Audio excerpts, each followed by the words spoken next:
Boy, don't you make me float. Boy, really give me high. Ooh, I feel like I'm on dope. 'Cause you serve me on a regular. Hello, everyone, and welcome back to another episode of The Young and the Wise. It is your girl, Nina Simone. And Felicia D. Period.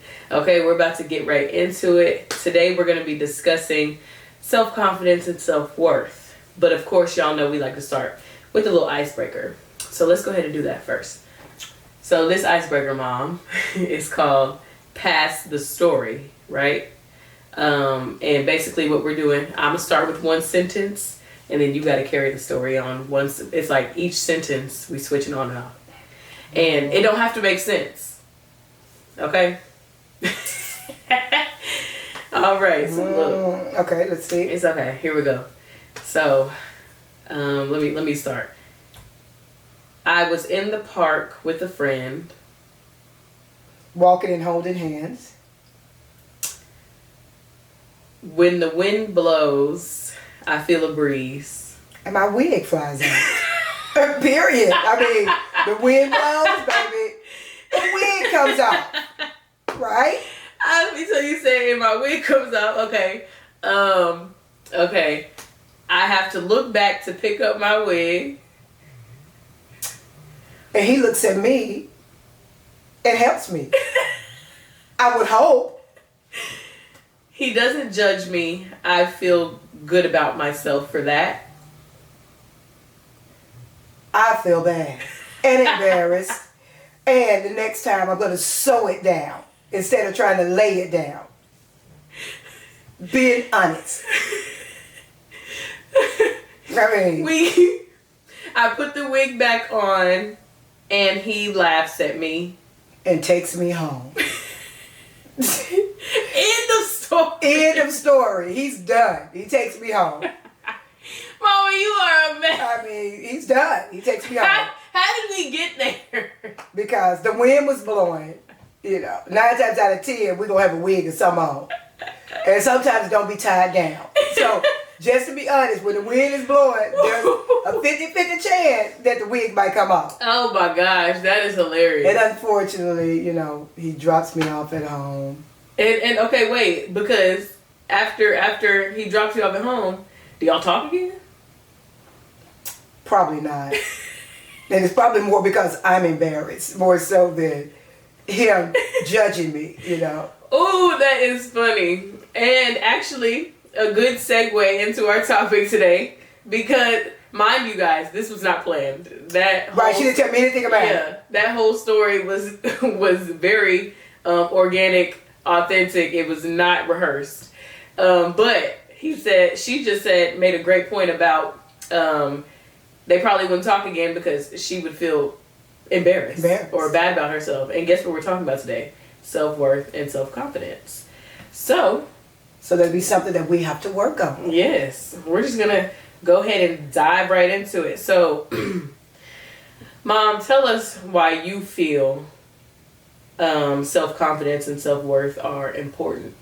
Why do you think those two things? Because I know those two things are different as well, right? Don't you think so? Yeah.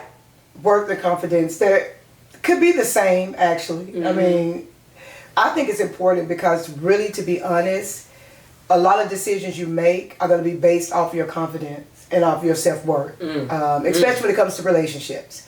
And even when it comes to job, you know, what you accept and what you think about yourself is going to be a big determining factor in what you stand for. Yeah. So in pretty much every area of your life, your self-worth and confidence is going to be highly important with a lot of decisions that you make. Yes. You sound good. I mean, period. Wisdom. Okay? Wisdom. And so defining self-worth and self-confidence, my definition, I think, at least for self-worth, would be, what would I think self-worth is? I think it's about valuing you as a person, and like just like anything in the store, you know what I'm saying? Is it worth buying? Is it worth spending that amount of money for? You know what I'm saying? So I think your self-worth comes in some sort of form in that way. So meaning like, are you worth going through all the trials and tribulations with, but by yourself? Do you feel that as though that you're worth putting up a fight for? You know what I'm saying? Mm-hmm. Going through the hard times for, and this has to be by yourself, not even with a partner. Do you feel like you're worth it in that sense? And that's what I would think self-worth means to me, at least. Yeah, it's being worthy in knowing who you are and whose you are. A lot of your self-worth can also come with the relationship that you have with God. I mean, some people may not go that high. I mean, look to that level of it, but that's so important, you know. So a man thinketh, so is he. So what you think about yourself is what everybody else is going to think about you. Yeah. You know, what you allow to happen to yourself is what people are going to do to you. You know, so being worthy of who you are, knowing who you are, that's my biggest thing. That's what I've always taught my son and my daughter, know who you are. You can walk in the room with Obama. I mean, you know, you can walk in the room with Beyonce and still stand, you know, and have $2 in your pocket. But because of the way you feel about yourself, the confidence, the work that you have for yourself, baby, you stand beside them, they wouldn't know who had the money. Hello? If it wasn't shown publicly on TV, you know, if they weren't superstars. We could walk in the same room, but just the work and the confidence that I have, I could sit in the same room with them. And like I said, may only have $2 in my pocket, but I know whose I am. So it wouldn't be fazed by it. Wouldn't be fazed. Not at all. Y'all heard it. Okay, Mama, who calling you? Hold on, y'all. I don't know. They're calling. Oh, okay. So it's not dad or no. Okay. No. All right, y'all. So we're gonna get into a story time. So she's gonna tell a story. I'm gonna tell a story. Basically, I want you to tell a story about a time that you can remember where you struggled with self-confidence or self-worth. Do you remember a story or a time? Maybe back when you were younger? Yeah, I would say back when I was younger. I really did. Because, you know, where we were raised at, most people would consider it hood. Mm-hmm. You know, and there was areas around where I had friends that I went to school with, you know, and they lived in these big houses. You know, we lived in a house with 3 bedrooms. The girls slept in one room together. The boys slept in one room together. My mom and dad had their rooms. And I would go to their houses. They got these big houses and wore the nice clothes. You know what I'm saying? I used to have the bell bottoms on. Probably would have worn, you know, the same outfits a couple of times, you know, through the week. But we always looked nice. But my confidence at that time was like, dang, you know, I don't, am I considered poor? You know what I'm saying? Do they have more money than I have? So does that make them better than me? So it was questioning. Yeah. You know, so when I was younger, I did really question myself about that. And I would go to their house, baby, and I would think that I was in, I'm going back to Obama's here. I would think I was in somebody's house like that because, you know, I was judging who I was and looking at and basing my confidence and my self-worth off of them. You know, but that was when I was younger. And as I said, all this stuff comes with wisdom. But yeah, I really did. I struggled with that a lot. How old do you think you were at that time? I was probably about 9, 10. Oh, okay, so young. 10, 10, 11, 12. I mean, you know, all through that age. I went through that. You know, I fought with that. And then the weird part is that, you know, we didn't have a lot, but people thought we did. Oh, Granny was saying something like that. You know, we didn't have a lot of money. We didn't have a lot of material things, but we had what people couldn't buy. You know what I'm saying? And what was that? And that was unity. That was family. That was love. You know what I'm saying? And we just, you can't pay for that. You know what I'm saying? So, although now I look back and I see that all my friends, you know, several of my friends had the big houses, you know, they lived in these areas that I thought back then was just, whoa, you know, they're rich. You know, they still didn't have what we had, which was free. Oh, wow. You know, so, but yeah, I did honestly really struggle with that for a while growing up. And when do you think it started to finally click, like, to you, where you were like, none of that matters? Oh, by the time I say I got to junior high school, more or less, well, really more or less high school. High school, really? When I got to high school, I was pretty much like... Oh, wow. So it clicked for you kind of quick. Yeah. Oh, yeah. By the time I got to high school, I realized then that when you look at everything we went through, our community, and who made it out, who didn't make it out, you know what I'm saying? Yeah. Who was dead, who was in jail, Yeah. who was on drugs. It made you realize, like, That stuff don't even dang, we made it. matter. Wow. Yeah. You know what I'm saying? And that didn't even matter. That didn't matter, you know? Just happy to be here. Just happened to be here, and we made it. And God blessed it to where my brother had the opportunity to play pro. Yeah. Brought my parents a house, and we moved to the areas that people consider that I Where thought we at? was Where Granny's at now, right? boom boom. Yeah, where we're at now. So that's considered The area, the rich area. right? So that's when I started realizing, like, and I moved to those areas, and I was like, it's no different. Yeah. It's just a zip code. That's the only thing that changed. Nothing changed. You know, what you are is who We you didn't are, change. no matter where you at. Yeah.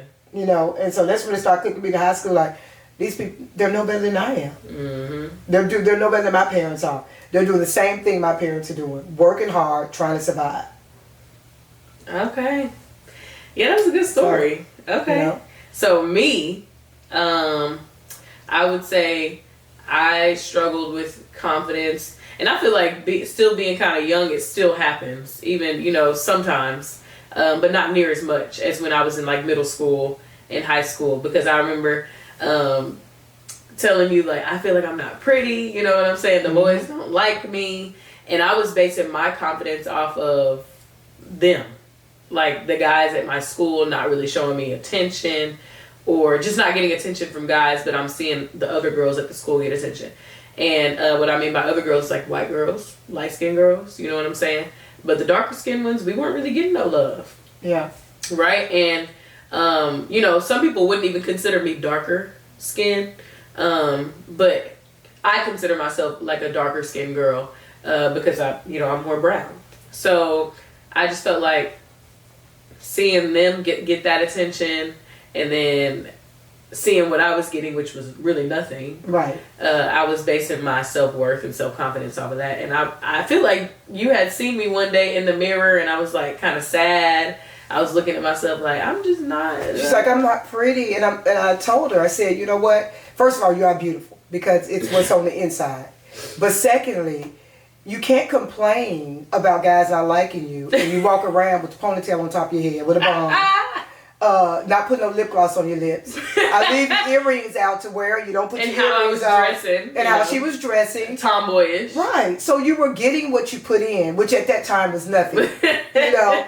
And so she would look in the mirror and she'd be so sad. And I was like, see, you're beautiful without all of that. You know? Yeah. So the other girls, yeah, they're getting attention because they're fixing themselves up. You know? They're doing the things that it's going to catch a guy's eye. But outside of that, outside of the beauty, outside of all of that, that's not going to be the biggest and determining factor. It's what's here. Yeah. Remember I told you that? Yeah, So I said, I do remember I said, that. you have a good heart. I said, all that. We can work with the outside. I can get you cute. We going to be cute. So I can get you cute. If you ready to start being cute, I can get you cute. Yeah, it was really because I just didn't feel like putting in all the work. And you know what I'm saying? Like to get dressed up and wear jewelry and do my nails and blah, blah, you know, all of that sort of stuff. I was lazy. I will say that. I was lazy, so I didn't really try to look cute in any sort of way. But I guess for me, I was like, well, why don't they see me? Because I'm such a nice girl. You know what I'm saying? Yeah, I'm well-mannered. And so at the time, I'm thinking that's what beauty stood for me. You know what I'm saying? But I was like, they just looking right past me. But beauty is subjective. You know what I'm saying? So it does come with the appearance as well. And I started learning that. But, you know, that was killing my confidence. And there is a struggle with within our own race. Colorism. Light skin, Yeah. dark skin. And I do think that a lot of times, like you said, people tend to not see the beauty in the darker skinned girls, because I see dark skinned girls that are just as beautiful as any of the light skinned girls I've ever seen. But they don't get the same looks. They don't get the same attention. You know what I'm saying? And or shout outs. You're right. In everything. Dance. Yeah.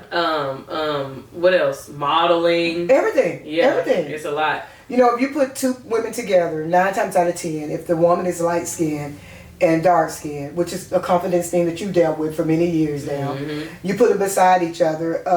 The darker skinned woman can be the most beautiful out of all of them, but people do not see that. Nope. They don't see the beauty in that, and I just. You know, I always say the blacker the berry, the sweeter the juice. But, you know, I like dark. The darker the chocolate, the richer the taste. You know, but that is something that you did struggle with growing up, and you still do. And still do. Being in the industry, trying to work in the industry. We talked about this with Ashanti and Dom. That episode will be dropping soon. But yeah, I was like, what is it? Because, you know, Ashanti's darker. And so we were talking about that, and we were just like, you know, where does that stem from? Especially from our black men. Right, right. They be the ones that do it. You know what I'm saying? They kind of divide. And, you know, I can't sit here and tell a story like black women. We don't be like, oh, well, we prefer darker skinned men or lighter skinned men. You know what I'm saying? Because I do prefer a darker skinned man.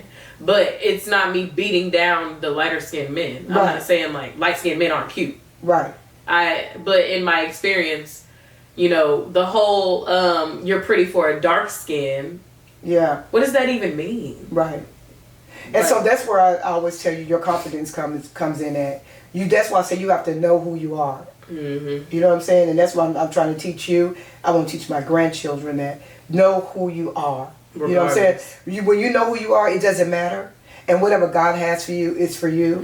You know, and things that are not happening because you're dark skinned. You know what I'm saying? They're not happening because that's not the door that God has opened for you. You know, and a lot of times you get caught up on that, and then all of a sudden the confidence is gone. You're questioning yourself. Am I not pretty enough? Am I not good enough? Am I not this? Am I not that? You're good enough.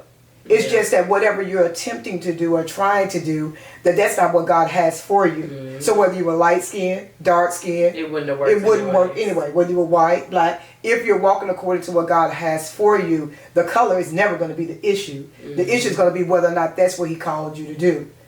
So confidence, keep it. Now there's a difference between confidence and arrogance. Yeah. You know.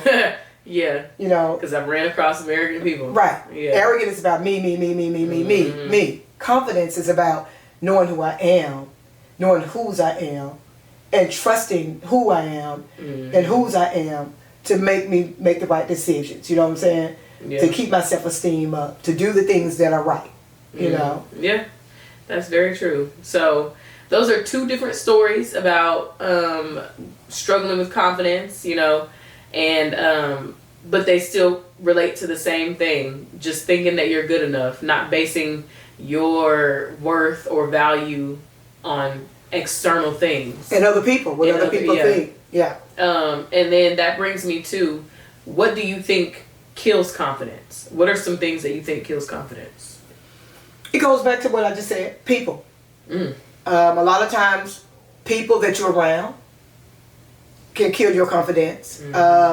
But just because they don't see something in you doesn't mean that it's not there. You know what I'm saying? And so there could be a beat down. You know, sometimes you want to do things and I'll be like, girl, you shouldn't do that. You know, or why are you doing this? But you know what? I have to step back and realize that that's not for me. You know, maybe for me, that's not what I was called to do, but that doesn't mean that that's what God didn't call you to do. Yeah. So I say, to me, the people you're around could be a confidence killer. What you're pursuing can be a confidence killer, because a lot of times we pursue what we want, you know what I'm saying, rather than what we need. Yeah, that's true. And you're not always going to get what you want. Yeah. So that, like even me, that brings me to even me pursuing the dance industry. At one point, I was so hell bent on being booked and, you know, working with these big artists and stuff like that. And I'm seeing people that are like, I'm like, you know, I'm just as good. Why not me? You know what I'm saying? Or maybe I'm not that good, you know? So I think that what you're pursuing, and I feel like that kind of brought me to a point where I'm like, whatever's supposed to happen is supposed to happen. Rather than me just like being so, trying to force it, basically. Because when I'm forcing it, it's not going to work. Right. You know what I'm saying? And when you're forcing it, you'll end up settling. So for me, there's certain artists that I know I want to work with, right? Mm-hmm. But if I'm trying to force me being a part of the industry, there could be an artist that hits me up and I know we're not aligned in you know, kind of where I stand and what I want to do as far as dance. You know, they might have me twerking and, you know, looking like, you know, I don't, and it's nothing against those women that do the twerking and stuff like that. That's just not for me. But if I was trying to force it and I got a call from somebody and they were like, we want you to do this, I'd be okay with it. I'd settle. You're set. Just because I want to be a part of the industry. Right. You know? And that's not me. And if you look at my page, that's not me. Right. You know? But if you saw me in that video, you'd be like, how did Nina end up in there? You know? Yeah. So, you know, just kind of. So what you pursue, you know, all those things are confidence, people, what you're pursuing, why you're pursuing things. You know what I'm saying? Yeah, you gotta know your why. You gotta know your whys. Yeah. Wow. All eye-opening, because I never thought of it that way until she just said it. And so for me, what I think I think some confidence killers, especially in this generation, social media, Mm-hmm. because that comes with comparison. Yeah. Again, like I was just saying, I'm seeing people do what I do and I'm just as good. It's like, why not me? You know, so you end up comparing yourself. I think that's the biggest confidence killer in this generation. In the generation period, yeah, for you all. Because people won't post because they scared they won't get likes. Yeah, it's like, come on, girl. Yeah, and so, and I always tell you, I said, baby, if only one person like it, who cares? Post, because in your field, people have to see you.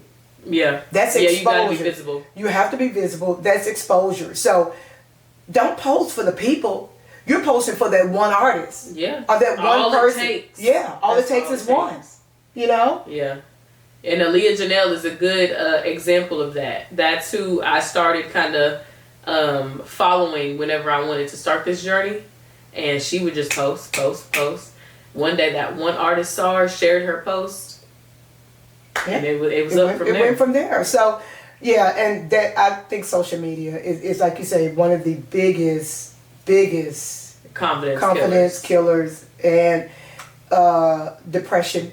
Ooh, I mean, a lot of y'all now, this generation are depressed. Struggle with mental illness. Struggle with mental illness. And it's all because you're looking at something that you're assuming through the lens of something you're assuming is all positive. Mm-hmm. You know, Yeah. everybody have their struggles. Mm-hmm. You know, they're not going to post it on there. You know, they're not going to post it on social media. Most people's social media you see is going to be uplifting. Yeah. It's going to be happy. You know, you're not going to see a lot of the down times unless you read about somebody committed suicide. You know, so yeah, that's a big one. That's a big one for y'all generation. Because I'm trying to think of what else it would be in our generation. I think it's just that. It's that. That's the biggest. Maybe thing. people too still. Yeah, I still think people as well. And now that's all connected together. Yeah. Because the social media is people. Yeah. You know what I'm saying? That's true. How many friends I have on social media. How many followers I have. You read the comments and now you're like, you look at that one negative comment and now it's like, well, dang, are they right? Right. And it's like, you got all this love on your page and you're looking at that But one. I tell you about that all the time. Yeah. I be telling you, don't pay attention to that. Yeah. You know? Because I've gotten some of those comments. Right. Yeah. To whom much is given, much is required. You know what I'm saying? And everybody's not going to like you. Yeah. You know? Art is subjective too. So dance, very subjective. Some people gonna like what you do, some people not. Yeah. You know? That's in life, period. Yeah. And so you have to be able to accept that. So if you're the type that want to be liked and be loved by everybody, then you're always going to struggle. Because they didn't like Jesus. He was going around saving folks. Baby, open eyes so you can see, working miracles. And they still didn't like him.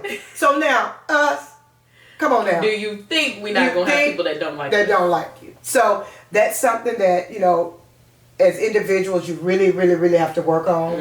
And you really have to be okay with not being liked. That's a confidence thing.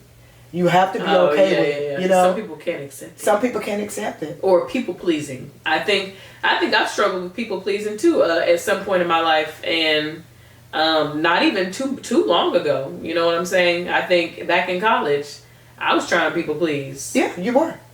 Yeah. You know, that's why I told you no. You know, and you wonder why you went. That's why I'm saying different things that could get your confidence. You were pursuing something that you should not have been. Yeah. You know what I'm saying? You're pursuing people.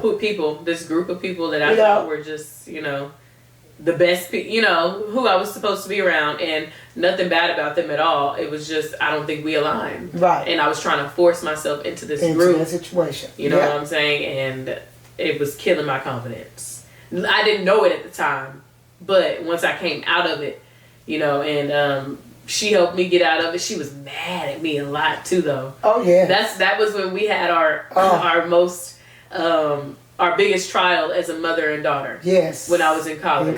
Because I was pursuing the wrong group of people, and again, they weren't bad people. They weren't doing anything like out of line. Right. It was just they just weren't who I was supposed to be. Right. around. And she was dictating her movements and what she did and her feelings and her emotions My mood, off of them. yeah, and my confidence. Right. And I was like, no, your dad and I raised you better than that. Yeah. We raised you to know who you are. Mm-hmm. And so yeah, we fought. And baby, and I tell people now, I'm gonna fight. I'm gonna fight to save my children, because as a parent, that is my responsibility. Yeah. Once you're grown, you're off, you're married, all I do is pray for you. Yeah. But right now, I have to cover you. You know what I'm saying? And if I don't cover you as a parent, that's on me. Yeah. When I see that you're going down that wrong road, and I see that that person is not good for you, and you don't see it for yourself, but God give it to me. Because I didn't see it. Right. I'm gonna push it. Yeah. And for I was blinded by trying to fit in. Right. So yeah, what she was seeing, I was like this. Yeah. But I couldn't see anything else. So I am thankful in hindsight. When I got out of the situation and was healed from all of that, drama and everything that came with it. Yeah. I was like, dang. But it's a learning she's right. point. You know what I'm saying? Everything you all go through and everything we go through, it's learning. None of us are perfect. None of us at all. But my biggest thing, and what my dad taught us, is that, look, you got it going on. You got to believe that. You know what I'm saying? You are roused. You know what I mean? Yeah. Stand on that. Stand on how I raised you. Yeah. You may not have $2 in your pocket, 2 nickels to rub together. When people see you, you know what I'm saying? They ought to feel that you got it. Yeah. Because that's the confidence that you exude. Yeah. You know what I'm saying? Not cockiness. Right, not cockiness, because you can't do anything without God. Confidence. Cocky have you sitting on your behind, embarrassed, exposed. That's, and it's only about you. Yep. That's cockiness. But confidence is just trusting in God to make sure you're covered, everything works out in your favor. In the end, not that you won't have the trials and tribulations, but you know He got your back. And that's just that on that. Period. Okay. And so what do you think for rebuilding confidence, right? How would you kind of tell people or give people some ways they could rebuild their confidence after setbacks? Affirmation. Speaking. Words are powerful. What you put out is what you get. Nina writes in a diary. And I always tell her, well, not diary, but her little journal. The journal. I always say, watch what you write. Yeah. Because, I know a lot of people like to get in their journals and write all the get all the feelings out. But that's still a part of you putting something out in the atmosphere. You may not be speaking it, but you are in so many words when you're writing it. That's true. So I always say, speak what it is. Speak good health into you. Speak positivity into yourself. Get in the Word. Yeah. The Word is the most powerful thing. Man, that's a tool. Get in your Word. You can Google anything on your phone now. If you're sad, they got scriptures for that. Yeah. If you're depressed, they got scriptures for that. That's true. That's the first thing. Get in your Word. Then start speaking that Word. Putting it out in the atmosphere. I can do all things through Christ who strengthens me. You know what I'm saying? Put all that stuff out in the atmosphere. Put positive things out. Yeah. What you put out is what you're going to get. So when you're going through a depression, a depressive state, if it's a breakup in a relationship, loss of job, you can't go around moping. Why does it always happen to me?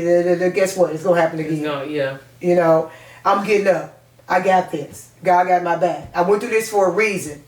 What did I learn from it so that I can take this to the next experience? Yeah. That's very true.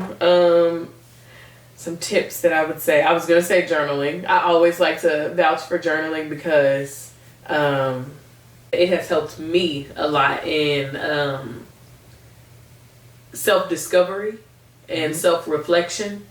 I think those two are very important to gaining confidence.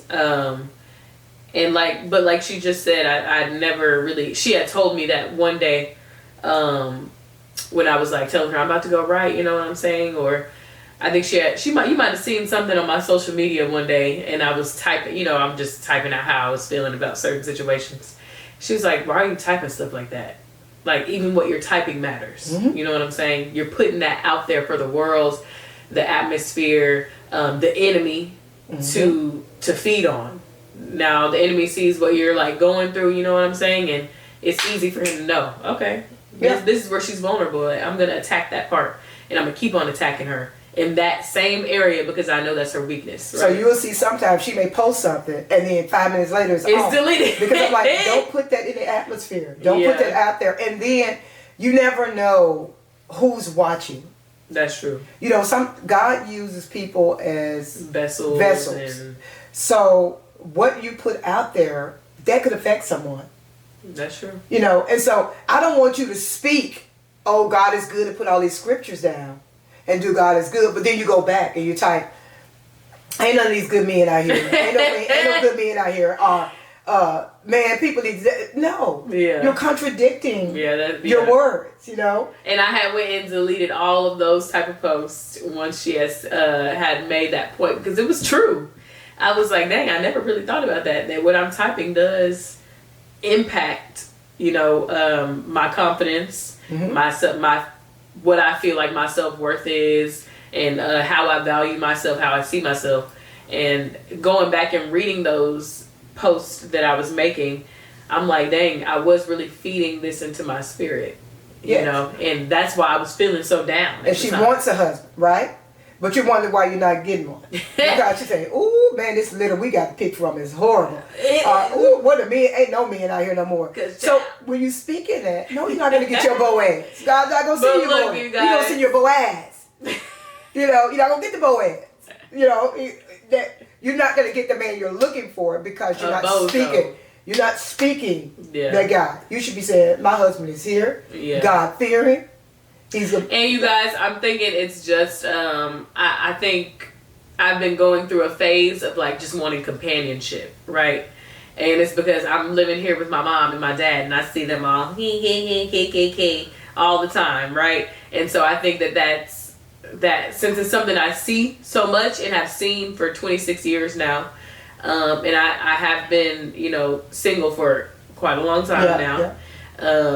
I feel like I've been like craving the companionship again, and I'm like somebody that I can just call and rely on and confide in, and it has nothing to do with going on dates or blah blah blah. That would be nice, but just having that partner is what I feel like I've been craving for a while now.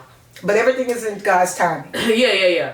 And she's absolutely right about that. And I be to a point where I be like, I don't even care, but I do be saying, no, we ain't got nobody out here. And what she's saying is basically I'm speaking that, and that's what I'm getting. Mm-hmm. Nothing. No man that's serious. No man that's ready to commit or consistent or blah, blah, blah. Because I'm speaking that. So just being very cautious of what you speak and put out there is another tip. Like she said, that's a great tip. What else? Do I have any other tips? So journaling, you said affirmations. Affirmation, getting your word. Getting your word. Getting your word. I think that's pretty much like the best three, right? Right, yeah. Because you're speaking things. And dating yourself. Yes. I would say that's important. Do things like, if you want a man to do this for you, start doing it for yourself. So if you're a woman, I'm not really into flowers. That's cool. It's great. It's nice. I appreciate it when I get it. But if you're a woman that's like into flowers and then wants your man to buy you flowers, start buying yourself flowers, because then if you can appreciate it from yourself, you really won't need a man to do that for you, right? To make you feel, or to make you feel wanted or something like that. So just starting to date yourself, I feel like, is important. And also see the beauty in yourself. We're in a society where everything now is so physical, external. It's being able to see you look at yourself, there's always, you can always pinpoint what's bad, Mm-hmm. you know, but being able to take the beauty inside and out and saying, this is who I am. You know what I'm saying? I may not be the best looking person in the world, Yeah. but I'm beautiful, because of what's coming out. Yeah. You know what I'm saying? So being able to look at yourself and say, girl, you got it going on. You know what I mean? What we got going on today? Talk to yourself. Yeah. You know what I'm saying? Yeah. Don't nobody always have to talk to you. Talk yourself up. Yeah. Because I wake up in the morning That's like, okay, let's go get it. I'm going to get this. She do be talking to herself, You know? y'all, and I be listening like, maybe she is right. I don't really do that much. But I probably will start maybe speaking it more. I feel like I be yes. thinking it. Yes. But when you speak it, it sticks a little bit more. Mhm. Right? Yeah, it sticks more. Yeah. And you start believing in it, and it makes you feel better. You know what I'm saying? You feel better. You get up, you go. And now, as soon as you start doing it, trust me, there's going to be something that make you say, it's going to deflate you. Trials. Some trial is going to deflate you. But that's where the word comes in at. You know what I'm saying? That's where the spirituality comes in. That's where the affirmation comes in there. Definitely going to try something else. Not this one. Not this. You got to try something new now. Yeah. But if he doesn't have to try anything new, he going to keep bringing you the same crap. Yeah. But once he see you jump that hurdle, he's going to come with something else. It's always going to be something else. You know what I'm saying? That can deflate you. That can take your confidence away. But you got to keep building yourself up. Building yourself up. And you got to build yourself up in times when you're not down. You got what I'm saying? Most people get down and then they want to, no. Speak who you are even when you're up. Yeah. Yeah.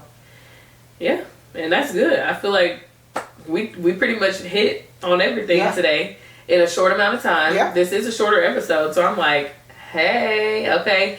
But I will say before we leave, I do want to challenge our people to this week. Let's see. I'm going to challenge you all to affirm yourself more this week. Affirm yourself. Find 3 things that you can say about yourself daily for 7 days. So for 7 days, find 3 things that you want to say over the 7 days, each day, about yourself. And then tell us how you felt in the comments, okay? Circle back in 7 days. So next Thursday, come back to this video and put in the comments how that made you feel. And also, I was going to say, also put in the comments too, what's one thing that you love about yourself? It can be anything. Not physical though. Let's do something different from physical. Because now you have to see the beauty inside of yourself. Right. So name one thing you love about You yourself. can be a giver. You can be a provider. You can be, just anything, a motivator. Just what is it about you that you can sow into somebody else that can help them become more confident? You know what I'm saying? Yeah. Feel more self-worth. What can you sow into somebody else and not just yourself that they could use? Yes. All right. And if y'all notice that my voice sounds different, it's because I'm a little congested. Yeah, we both been sick. You see, we had this on. I've been out Yeah. this morning, doctor's appointment, but We've been sick for like the past week. And so but guess what? We still got He was sick. wounded for our transgression. He was bruised for our iniquities. The chastisement of peace was upon him, and by his stripes we are healed. From the top of our head to the soles of our feet. That's where the speaking comes in. Hello. That's the word and affirmations you put out for yourself. Okay. So we ain't sick. We doing good. Yeah. You see, we here. Period. We speaking to y'all. Yes. Okay. And on that note, we appreciate you guys for listening, always showing love and continuing to show up with us week after week. And this is another episode of The Young And the wise. And we will see y'all. Love on yourself this week. Period. We will see y'all next week. Bye.